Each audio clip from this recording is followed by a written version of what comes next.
안녕 여러분.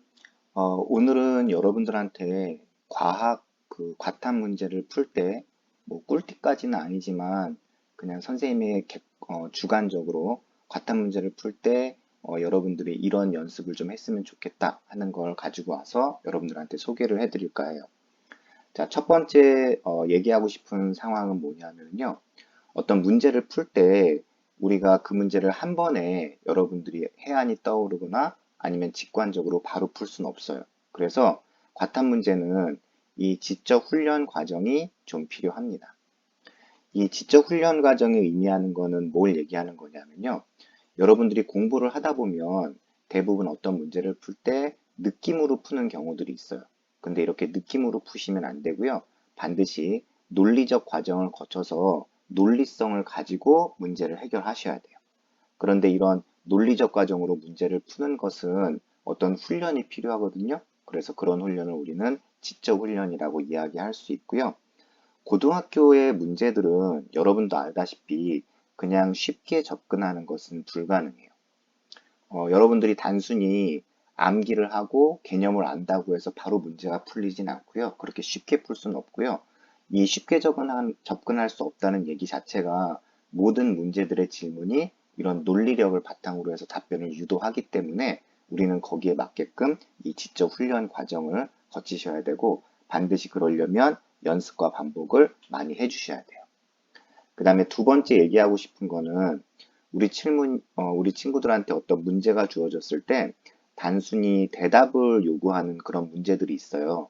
이런 문제들은 그냥 개념을 이해하고 그 다음에 암기할 것을 좀 암기를 하면은 바로 답변을 할 수 있는데 어떤 문제들은 질문을 물어보는 그런 문제들이 있거든요. 이런 질문에 대해서 여러분들이 답변을 하시려면 어떤 게 필요하냐면요. 우리가 일반적으로 말할 때 질문이라고 하는 것 자체는 이미 있는 자료에서요, 발견되지 않은 어떤 새로운 사실들을 유추하는 거예요. 이미 있는 자료에서 발견되지 않은, 발견되지 않은 사실을 유추하는 겁니다. 그런데 이렇게 우리가 어떤 질문에 이제 아니면 문제에 부딪혔을 때 이미 있는 자료는 주어질 거고 대부분의 문제들에서 그런데 이제 거기에서 발견되지 않은 이런 사실들을 유추해낼 때 상당히 어려움을 겪어요. 그리고 그게 논리적으로 상당히 복잡하고요. 그래서 아까 얘기했더니 1번에 지적 훈련 과정이 필요합니다.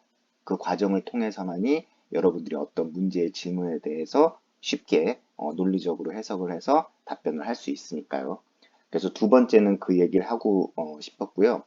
그리고 이제 세 번째 우리 친구들한테 얘기하고 싶었던 핵심 포인트는 뭐냐 하면 우리가 어떤 문제를 풀 때 예를 들면 선생님들의 설명을 듣거나 그랬을 때 당연히 선생님들 입장에서는 논리적으로 쭉 얘기를 하면서 그냥 이렇게 넘어가시는데 우리 친구들 입장에서는 그 논리력을 이렇게 듣다가 어느 순간 갑자기 왜? 하는 의구심이 생길 때가 있어요.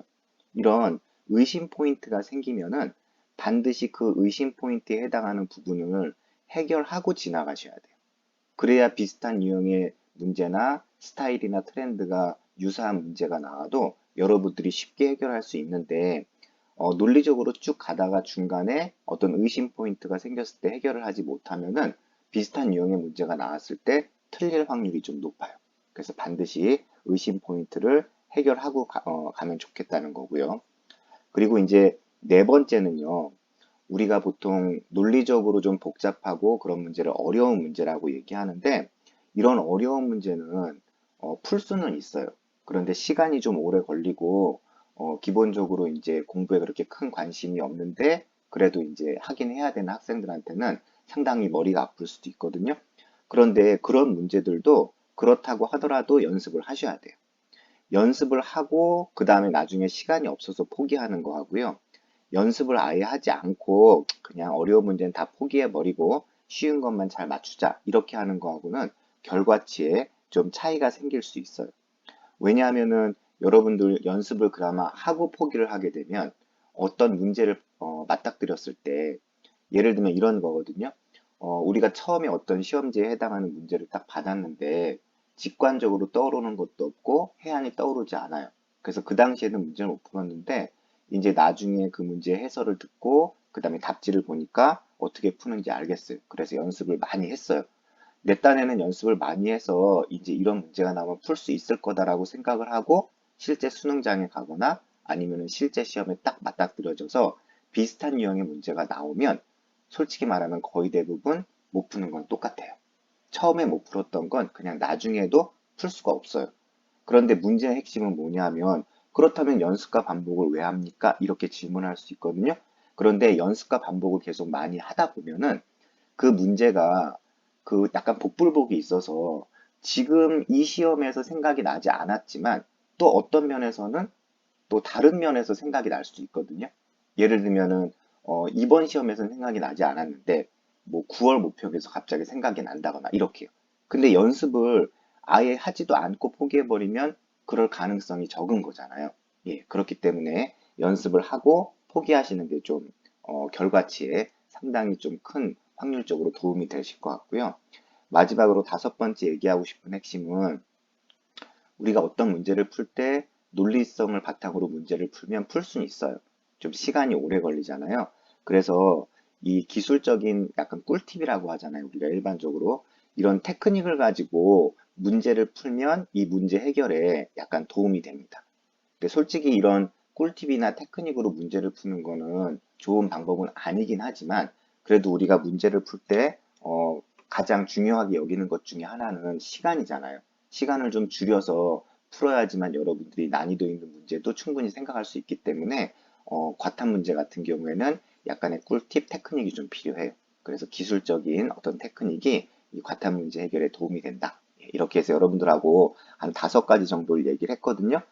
지적 훈련 단계, 그 다음에 이미 있는 자료에서 발견되지 않는 사실들을 유추해내는 거, 의심 포인트 없이 꼭 해결하고 가라는 거, 그 다음에 연습을 하고 포기하라는 거, 그리고 약간의 꿀팁이나 테크닉이 여러분들이 문제 풀 때 좀 도움이 될 수 있다라는 거. 이런 것들을 저의 주관적인 입장에서 우리 친구들한테 조금 얘기해 주고 싶어서 영상을 올렸습니다.